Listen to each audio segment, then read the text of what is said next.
So on this auspicious occasion of Diwali, we are here at CK Birla Hospital with our team. Everyone is not available, लेकिन जो लोग भी इस time duty पे हैं, front office staff के जितने भी लोग हमारे साथ हैं, ओटी से हमारे लोग हैं, हमारे गार्ड्स हैं, हमारे किचन से सब लोग हैं, and I am lucky to be part of this team.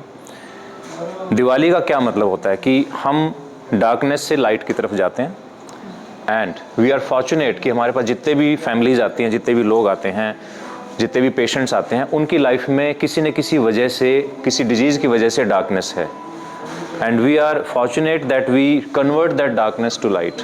हम उनको पेन से रिलीफ देते हैं, उनकी बीमारी को ठीक करते हैं, उनकी तकलीफ़ को ठीक करते हैं, and I pray and wish कि हम सब लोग मिलकर आगे आने वाले वक्त में और बहुत सारी ऐसे ही दिवाली जिसमें आती रहें, बहुत सारे लोगों को ऐसे ही तकलीफ़ से छुटकारा दिलाते रहें, उनकी बीमारी को ठीक करते रहें, उनके पेन को ठीक करते रहें।